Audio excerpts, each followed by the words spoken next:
కీర్తిపురం అనే ఒక గ్రామం ఉండేది. ఆ గ్రామంలో యశోద అనే ఒక ఆమె ఉండేది. ఆమె కొడుకు పేరు కిరణ్. అతనికి పెళ్లి వయసు రావటంతో అతని తల్లి అతనికి పెళ్లి చెయ్యాలి అనుకుంటుంది. అదే విషయం కొడుకు దగ్గరకు వచ్చి అతనితో మాట్లాడుతుంది.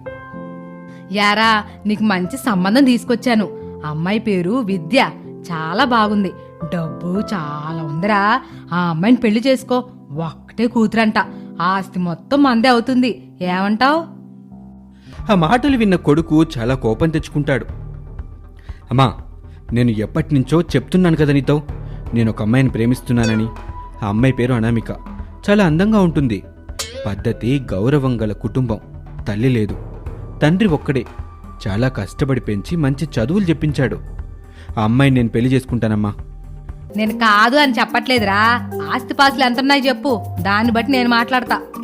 అమ్మ, వాళ్ళకి ఆస్తులంటూ ఏమీ లేవమ్మా. ఒక కూతురు, ఒక ఇల్లు మాత్రమే ఉంది. అతని తదనంతరం ఆ ఇల్లు తన సొంతం అవుతుంది, అంతే. బోడిల్లు ఎవరికి కావాలరా? అది మహా అయితే 10 లక్షలు కూడా పలకదేమో.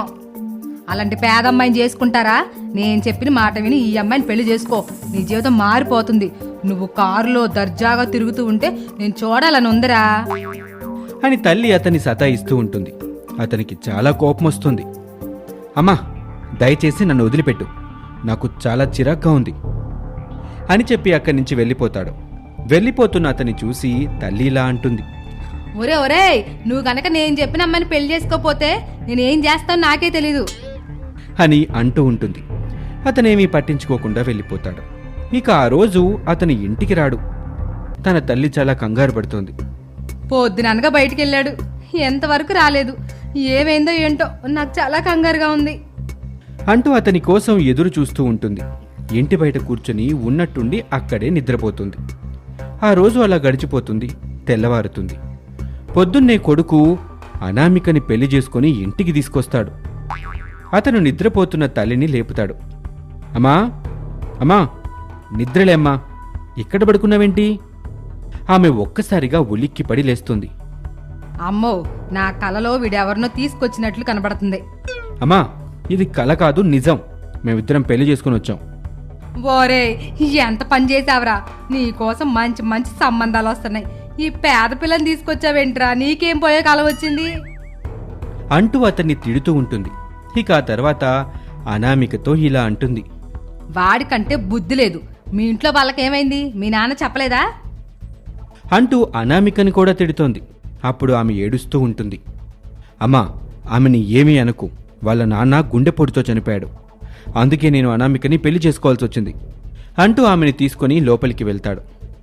చూస్తాన్రా, ఇది ఎన్ని రోజులు నా ఇంట్లో ఉంటుందో నేను చూస్తాను అని అనుకొని ఆమె కూడా లోపలికి వెళ్తోంది. అలా రోజులు గడుస్తాయి. అత్త ఆమెను పెద్దగా పట్టించుకునేది కాదు. కోడలు మాత్రం చాలా బాధపడుతూ ఉండేది. అలా రోజులు గడుస్తూ ఉంటాయి. అనామికకు 2 ఆడపిల్లలు పుడతారు. వాళ్ళు స్కూల్కి కూడా వెళ్తూ ఉంటారు, చదువుకుంటూ ఉంటారు. అలా కొన్ని రోజులు గడుస్తాయి. భర్తకు ఉద్యోగం వస్తుంది. అతను చాలా సంతోషంగా ఇంటికొస్తాడు. అనామిక, ఇదంతా నువ్వు రావటం వల్లే, కేవలం ఇది నువ్వు రావటం వల్లే జరిగింది తెలుసా? నాకు ఉద్యోగం వచ్చింది. ఎప్పటినుంచో అమెరికా వెళ్ళాలనుకుంటున్నాను కదా, నాకిప్పుడు వీసా వచ్చింది, జాబ్ కూడా వచ్చేసింది అని అతను చాలా సంతోషపడతాడు. ఆ మాటలు విన్న అనామిక కూడా సంతోషపడుతుంది. నాకు చాలా సంతోషంగా ఉందండి, కానీ నన్ను పిల్లల్ని వదిలిపెట్టెళ్తున్నారు, అందుకే బాధగా ఉంది. ఒక్క 3 నెలలాగితే నువ్వు కూడా అమెరికాలో ఉంటావు. అప్పటి వరకు మా అమ్మ దగ్గరే ఉండు అని వాళ్ళిద్దరూ మాట్లాడుకుంటూ ఉండగా తల్లి లోపల నుంచి బయటకొస్తుంది. యారా, ఉద్యోగం వచ్చిందిగా, చాలా సంతోషంగా ఉంది. ఏమైనా కోడలు చాలా అదృష్టవంతురాలరా. ఇంట్లో అడుగుపెట్టిన 5 సంవత్సరాలకి ఇలా నీకు ఉద్యోగం వచ్చింది. నువ్వు నిశ్చింతంగా వెళ్ళు. నేను కోడల్ని పిల్లల్ని బాగా చూసుకుంటాను అని తల్లి అంటుంది. అందుకు అతను చాలా సంతోషపడతాడు. కోడలు కూడా సంతోషపడుతుంది. కొన్ని రోజుల తర్వాత అతను అమెరికాకి వెళ్ళిపోతాడు. అతను అమెరికాకు వెళ్ళిన దగ్గర నుంచి కోడల్ని అత్తయ్య హింస పెట్టడం మొదలు పెడుతోంది. అలా ఒకరోజు అనామికతో అత్తయ్య గొడవ పడుతూ ఉంటుంది. వసేయ్, నేను ఎప్పుడెప్పుడా నిన్ను బయటికి పంపిద్దామా అని చూస్తున్నాను. మంచి అవకాశం దొరికింది. నా ఇంట్లో నుంచి బయటికి వెళ్ళవే. అత్తయ్య, నేనేం తప్పు చేసినని బయటికి వెళ్ళాలి? నాకు 2 ఆడపిల్లలు ఉన్నారు అత్తయ్య. వాళ్ళని తీసుకుని నేను ఎక్కడికి వెళ్ళాలి? నాకు పుట్టిల్లు కూడా లేదు. అసలు నేను బయటికి ఎందుకు వెళ్ళాలో చెప్పండి. నువ్వు చాలా పెద్ద పొరపాటు చేశావే. అదేంటంటే నా కొడుకుని పెళ్లి చేసుకోవడమే. నువ్వు బయటికి వెళ్ళిపోతే నా కొడుకు అమెరికా నుంచి తిరిగి వచ్చిన తర్వాత పిల్లలు నువ్వు యాక్సిడెంట్లో చచ్చిపోయారని చెప్తాను. ఏదో ఒక మంచి సంబంధం చూసి వాడికి మళ్ళీ పెళ్లి చేస్తాను అని బలవంతంగా పిల్లలతో సహా బయటికి పంపించేస్తోంది. కోడలు ఎంత బ్రతిమాలినా తలుపులు కొట్టినా కూడా తలుపులు తీయదు. ఆమె పిల్లల్ని తీసుకొని అలా రోడ్డు మీద నడుచుకుంటూ వెళ్తూ ఉంటుంది. వాళ్ళ పాప ఆమెతో ఇలా అంటుంది, అమ్మా నాకు చాలా ఆకలిగా ఉందమ్మా అని ఏడుస్తూ ఉంటుంది. ఆమె దగ్గర డబ్బులు లేవు. అయ్యో, నా దగ్గర ఒక్క రూపాయి కూడా లేదే, ఏం చేయాలి అని చాలా బాధపడుతూ అటు ఇటు చూస్తూ ఉంటుంది. అక్కడ చెత్త కుప్ప కనబడుతోంది. ఆమె చెత్త కుప్ప దగ్గరికి వెళ్ళి అక్కడ ఉన్న కొన్ని ఆహార పదార్థాలు తీసుకుని తన బిడ్డలకు పెడుతుంది. కొంత సమయం తర్వాత ఆమె చాలా బాధపడుతూ ఉంటుంది. నేనేం చేయాలో నాకు అర్థం కావట్లేదు. వీళ్ళు తిన్న ఆహారంతో వాళ్ళ కడుపులు అస్సలు నిండదు. నేనేం చేయాలి అనుకుంటూ ఉండగా ఆమె మెడలో ఉన్న గొలుసు సంగతి గుర్తుకొస్తుంది. అటు ఇటు చూస్తుంది. అప్పుడే ఒక బంగారపు షాపు కనబడుతోంది. ఆమె వెంటనే అక్కడికి వెళ్ళి షాప్లో ఉన్న వ్యక్తితో ఇలా అంటుంది, బాబు, ఈ గొలుసు తీసుకొని దానికి తగ్గ డబ్బులు ఇవ్వండి బాబు. అతను ఆ గొలుసు తీసుకొని ఆమెకు కొంత డబ్బులు ఇస్తాడు. ఆమె చాలా సంతోషపడుతూ అతనికి చాలా కృతజ్ఞతలు చెప్పి అక్కడి నుంచి వెళ్ళిపోతోంది. ఆమె కొంత దూరం నడిచి వెళ్తూ ఉండగా ఒక టిఫిన్ సెంటర్ కనబడుతోంది. అక్కడికి వెళ్ళి ఆ టిఫిన్ తీసుకొని పిల్లలకు కడుపు నిండా తినబెడుతోంది. ఆ తర్వాత అక్కడి నుంచి వాళ్ళు వెళ్ళిపోతారు. వాళ్ళు ముగ్గురు ఒక చోట కూర్చొని ఉంటారు. అప్పుడు అనామిక కూతురు ఇలా అంటుంది, అమ్మా మనం ఇప్పుడు ఎక్కడికి వెళ్దాం? నాయనమ్మ ఎందుకమ్మా మనల్ని బయటికి పంపించింది? నాయనమ్మకి నేనంటే ఇష్టం లేదమ్మా.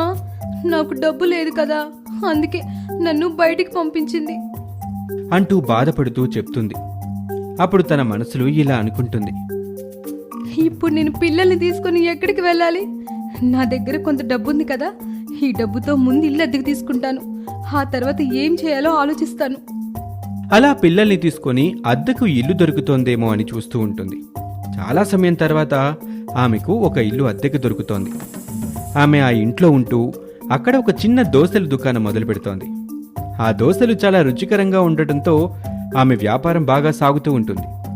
కొన్ని నెలలకి అది పెద్ద హోటల్గా మారిపోతోంది. ఇప్పుడు అనామిక ఒక పెద్ద హోటల్కి యజమానురాలు. చాలా డబ్బు సంపాదిస్తోంది. ఆమె గురించి ఆ నోట ఈ నోట అత్తయ్య వరకు చేరుతుంది. ఇక అత్తయ్య అందరికీ గొప్పలు చెప్పుకుంటూ ఉంటుంది. నేను బయటికి పంపించానని ఖచ్చితంగా కోపం పెట్టుకుంటది. నా కొడుకు వస్తే మళ్ళీ చాలా పెద్ద గొడవే అవుతుంది. ఈలోపే ఏదో ఒకటి చెయ్యాలి అని అత్తయ్య అనుకుంటుంది. ఆ మరుసటి రోజే కొడుకు అమెరికా నుంచి ఇంటికి తిరిగి వస్తాడు. అమ్మా, నా భార్య పిల్లలెక్కడా అని అడుగుతాడు. అందుకు ఆమె ఏ సమాధానం చెప్పదు. అమ్మా, నువ్వేం సమాధానం చెప్పట్లేదు? ఎందుకమ్మా? నీ కోడల్ని బయటకు నెట్టేశావని చెప్పలేకపోతున్నావా? ఆ మాటలు విని తల్లి ఆశ్చర్యపోతోంది. ఎందుకమ్మా అంత ఆశ్చర్యపోతున్నావు? నాకెలా తెలిసిందనా? ఊర్లో అందరూ నీ గురించే చెప్తున్నారు. నా భార్య ఇప్పుడు పెద్ద హోటల్ పెట్టిందని కూడా విన్నాను. చాలా మంచి పేరు తెచ్చుకుందని కూడా విన్నాను. ఇప్పుడు నా భార్య చాలా ఆస్తిపర్రాలమ్మా. ఇప్పుడు నేను కూడా అక్కడికే వెళ్తున్నాను. నువ్వు ఒంటరిగా ఇక్కడే సంతోషంగా ఉండు. కొడుకు అలా అనేసరికి ఆ తల్లి ఏడుస్తూ ఉంటుంది. అప్పుడే అనామిక పిల్లల్ని తీసుకొని ఇంటికి వస్తోంది. భర్తను చూసి చాలా సంతోషపడుతోంది. ఏవండి, మీరొచ్చిన విషయం నాకు నా స్నేహితురాలు చెప్పిందండి. మిమ్మల్ని చూడాలని ఆశగా ఇక్కడికి వచ్చానండి అంటూ అనామిక ఏడుస్తూ ఉంటుంది. ఇక్కడికి ఎందుకు వచ్చావు? నేనే అక్కడికి వచ్చావని కదా. ఇక్కడ మనకు ఎవ్వరూ లేరు. మనం వెళ్ళిపోదాం పదా అనామిక. అప్పుడు తన తల్లి ఏడుస్తూ కొడుకుతో ఇలా అంటుంది. బాబు, నువ్వంత మాట అనుకో. నువ్వు సంతోషంగా ఉండాలనే నేను అలా చేశాను. ఇంకేం లేదురా. నువ్వు లేకపోతే నేను ఉండగలనా? అయ్యో అత్తయ్య, బాధపడకండి. ఆయన ఎక్కడికి వెళ్ళరు, మీతోనే ఉంటాడు. మేమే వెళ్ళిపోతాం. వద్దమ్మా, నేను ఇప్పటికే చాలా పెద్ద పొరపాటు చేశాను. మనిషికి కావాల్సింది డబ్బు కాదు, ప్రేమ, ఆప్యాయతలు. మీరు వెళ్ళిపోయిన దగ్గర నుంచి నాకు చాలా బాధగా ఉంది. ఒక్కదాన్నే ఇక్కడ బిక్కు బిక్కుమంటూ ఉన్నాను. నీ దగ్గర రావడానికి నాకు మనసు ఒప్పలేదు.